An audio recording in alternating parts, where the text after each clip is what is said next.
अरे ऊंटनी का मुंह पाक साफ होता है, तुमको समझ में क्यों नहीं आ रहा है? रखो। अब्बा, हिंदू लड़की निकाह करने के लिए मान गई है, लेकिन उसको अभी तक ये नहीं पता मैं मुसलमान हूँ।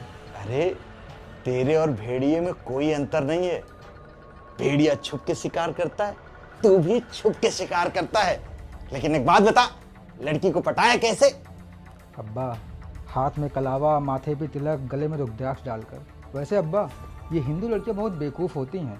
इनके आगे पीछे घूमो, दो चार झूठ बोलो, आसानी से पट जाती हैं। तो बताइए, आज आपको कौन सा चैप्टर पढ़ाया मैंने? औरंगज़ेब के इतिहास के बारे में। क्या क्या पढ़ाया औरंगजेब के बारे में, ज़रा बताइए। औरंगज़ेब एक महान शासक था। उसके शासनकाल में सभी लोग बहुत खुश रहते थे। उसने लाखों मंदिरों को दान किया, करोड़ों मस्जिदें बनवाई, और जो लोग उसको गलत बोलते थे वो उन सबको माफ़ कर देता था। औरंगज़ेब अगर ना होता तो आज भारत इतना संपन्न देश ना बन पाता। बिल्कुल, जितने भी मुग़ल बादशाह आए थे हिंदुस्तान, सभी ने बहुत अच्छा काम किया है। लेकिन सर, लोग तो बोलते हैं कि औरंगज़ेब बहुत क्रूर था। उसने लाखों पंडितों को मरवाया, लाखों हिंदुओं को मरवाया, सिख के 10 गुरुओं को मरवाया, सिर्फ इसलिए क्योंकि उन सब लोगों ने इस्लाम कबूल नहीं किया। ऐसा कुछ नहीं है, लेखकों ने उनकी छवि खराब कर दी है। हिंदुस्तान में न जाने कितने सड़कों के नाम, शहर के नाम औरंगजेब के नाम पे है। और तो और औरंगजेब का कब्र भी हमारे हिंदुस्तान में है। अगर औरंगजेब इतना क्रूर होता, इतने सड़कों के नाम, इतने शहरों के नाम औरंगजेब पे न होता। अगर औरंगजेब इतना क्रूर होता, इतने शहरों के नाम, इतने सड़कों के नाम उसके नाम पे ना होता। ये हिंदू लोग उसकी कब्र उखाड़ के कब का फेंक देते। सर, आपने बात तो बिल्कुल सही बोली। वैसे आपसे मैंने अपने बुआ के लड़के की शादी की बात के लिए बोला था, उसका क्या हुआ? सर, मेरी बहन अभी बहुत छोटी है, 12 साल की ही है। ये तो हमारे में चलता है।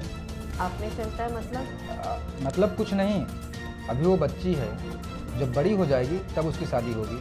अच्छा, मैं निकलता हूँ, कल हम पढ़ेंगे गृह युद्ध के बारे में। जी।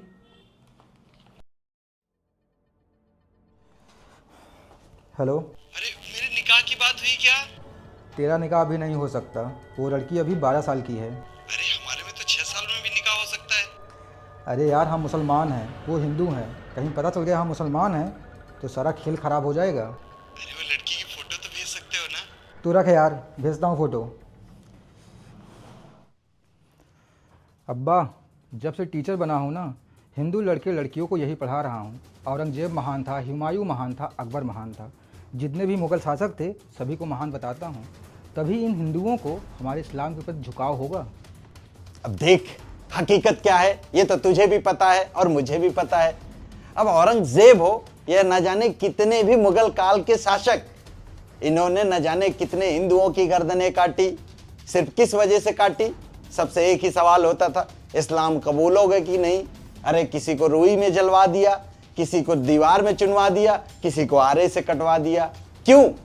इसी वजह से ना, क्योंकि वो लोग इस्लाम कबूल करने से मना कर रहे थे, ताकि इस्लाम का निजाम हमारे हिंदुस्तान में कायम हो सके। और वैसे तुझे ये बात पता है, 5 पीढ़ी पुराने जाएगा ना तो तेरे दादाजी का नाम रामलाल था। अब उन्होंने भी मुगलों के डर से तलवार देख के सलवार पहन लिया था। अब तो देख ले, ना हमारी बोली अरबी है, ना अरबी पहनते हैं, ना अरबियों जैसा खाते हैं। हम तो बिल्कुल हिंदुओं जैसे ही रहते हैं। अरे हमारे में डीजे बजाना हराम है, फिर भी हम शादियों में डीजे बजाते हैं। अरे हमारे में तो मेहंदी लगाना, हल्दी लगाना हराम है, फिर भी हम लगाते हैं। अरे हमारे में तो टीवी देखना हराम है, फिर भी हम टीवी देखते हैं। अरे हमारे में तो गाना बजाना सब कुछ हराम है, लेकिन वो सब कुछ हम करते हैं जो हिंदू करता है। अब सारे तौर तरीके तो हिंदुओं के ही अपनाते हैं, लेकिन हम तो हैं मुसलमान, कट्टर वाले मुसलमान। अच्छा अब्बा, बच्चों को गृह युद्ध के बारे में पढ़ाना है, कैसे पढ़ाऊँ? अभी बेटा तुझे गृह युद्ध का सबसे बड़ा एग्जाम्पल देता हूँ।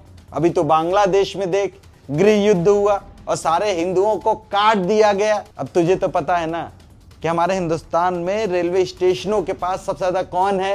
अब्बा, हम मुस्लिम ही। बस स्टैंड पे सबसे ज्यादा कौन रहता है? और दुकानें किसकी हैं? अब्बा, हम मुस्लिम ही। अब कोई भी शहर हो, उसका एग्जिट पॉइंट हो या इंटर पॉइंट हो, वहां पे सबसे ज्यादा कौन रहता है? हम मुस्लिम ही अब्बा। अब तुझे पता है, इसी तरीके से कश्मीर में गृह युद्ध हुआ था। अब वहां पे पहले हिंदुओं को घेरा गया, फिर उन लोगों को मारना शुरू किए, ना तो वहां पे कोई ट्रेन पहुंची और ना ही कोई बस पहुंची और ना ही कोई पुलिस उनकी सुरक्षा के लिए पहुंची और सारे हिंदुओं को कत्ल कर दिया गया।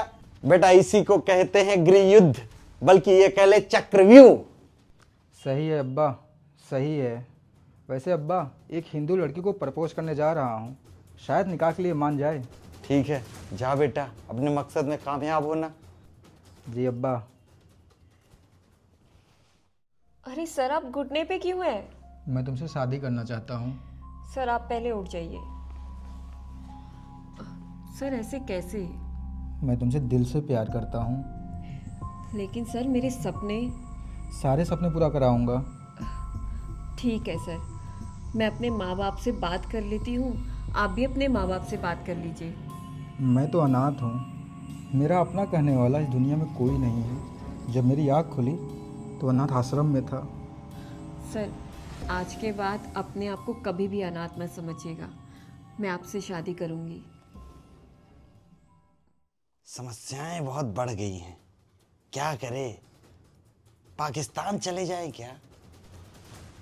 अब्बा मैं चलता हूँ, अब 3 महीने बाद मुलाकात होगी। अरे बेटा ऐसा क्या हो गया, कहाँ जा रहा है? अब्बा एक हिंदू लड़की निकाह करने के लिए मान गई है, उसके साथ जाऊँगा, किसी मंदिर में शादी कर लूँगा, किसी को कुछ पता नहीं चलेगा। बेटा थोड़ा बच के रहना, कहीं कोई पुलिस केस वेस ना हो जाए। अरे अब्बा, ये हिंदू लोग ना अपने मान सम्मान इज्जत के बारे में बहुत सोचते हैं। इनके साथ कुछ भी हो जाए, इनका बेटा मर जाए, बाप मर जाए, लेकिन पुलिस के पास नहीं जाएंगे। जा बेटा, तो अपना ख्याल रखना और हाँ अपने मकसद में कामयाब होना। अब्बा जैसे ही ये हिंदू लड़की कन्वर्ट होकर अपने मजहब में आएगी, मेरे सारे सपने पूरे हो जाएंगे। अपने पास फॉर्च्यूनर होगी, लाखों करोड़ों का घर होगा। वैसे अब्बा हम मुसलमानों की ज़िंदगी कितनी अच्छी है ना, पढ़ाई लिखाई कोई टेंशन नहीं, बस हिंदू लड़कियों के आगे पीछे घूमो, 2-4 झूठ बोलो, अपने मजहब में कन्वर्ट करो, लाखों करोड़ रुपए अंदर। अच्छा अब्बा मैं चलता हूँ। अच्छा सुन, वो 5 टाइम की नमाज अदा ज़रूर करना। अब्बा बिना खाए रह सकता हूँ, 100 झूठ बोल सकता हूँ, बिना नमाज पढ़े नहीं रह सकता। चल जा। जी अब्बा। लाख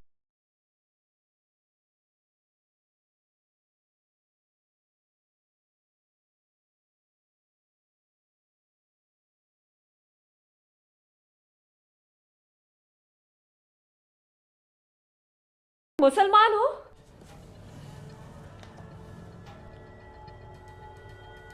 हाँ मैं मुसलमान हूँ, तो क्या दिक्कत है? मैं सभी धर्मों को मानता हूँ, मंदिर जाता हूँ, चर्च जाता हूँ, गुरुद्वारे जाता हूँ। तू सुअर का पिल्ला, अगर मुसलमान था तो मुझे बताया क्यों नहीं? इतने दिनों से माथे पर तिलक लगाकर, हाथ में कलावा पहनकर हम हिंदू बहन बेटियों को अपने प्यार के जाल में फंसाते हो और फिर अचानक से तुम्हारे अंदर का इस्लाम जाग जाता है। फिर औरंगजेब बनकर पूछते हो कि इस्लाम कबूलेगी कि नहीं।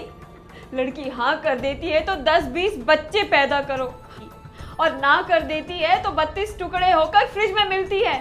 किसने कहा हिंदू लड़कियाँ समझदार नहीं होती? तुम तो बहुत समझदार हो। तुम चाहती हो तुम्हारे टुकड़े ना हो, फ्रिज में ना मिलो, तो हमारा इस्लाम कबूल कर लो। मेरी माँ ने ना बचपन से ही मेरे गले में एक सुअर का दांत पहनाया था। वो हमेशा बोलती थी कि ये तुम्हारी रक्षा करेगा, तुम्हारे पास शैतानों को नहीं आने देगा। आज समझ में आया वो किस शैतान की बात करती थी। असल में वो तुम जैसे शैतानों की बात करती थी। मतलब तुम जब भी मुझसे मिली हो ये लॉकेट पहनी थी? हाँ। या अल्लाह, ना मैं अपने दीन का रहा ना मजहब का। जिस चीज़ का नाम लेना हमारे मजहब में हराम है, छी, मैंने सुअर का दांत छुआ। या अल्लाह, अब मैं जन्नत नहीं जहन्नम जाऊंगा। जन्नत छोड़, तू अब जाएगा पुलिस स्टेशन। पुलिस जब तुझे नंगा करके पीटेगी ना, तब तुझे समझ में आएगा। और तुमने जो ये हिंदुओं को अपने जन्नत जाने की टिकट समझ रखा है ना, हिंदू अब जाग चुका है, उसे सब पता चल गया है। ये तो अच्छा हुआ कि तुमसे शादी करने से पहले मुझे सब कुछ पता चल गया, नहीं तो मैं भी 32 टुकड़े में फ्रिज में मिलती। वैसे एक बात बताओ, तुम्हें सुअर से इतना डर क्यों लगता है? अरे उसका नाम लेना हमारे मजहब में हराम है, नापाक है वो, नापाक। अच्छा, तो ये ले। या अल्लाह, ये क्या? सुअर का दांत? अल्लाह, अब मैं जन्नत नहीं जहन्नम जाऊंगा। जहन्नम की आग में जलूंगा। या अल्लाह, मुझसे बहुत बड़ा गुनाह हो गया। अगर हमारी वीडियो आपको सच्ची और अच्छी लगती है तो हमारी टीम को अपनी कंट्रीब्यूशन ज़रूर दें ताकि हम और भी सच्चाई भरी वीडियो ला सकें। जय श्री राम।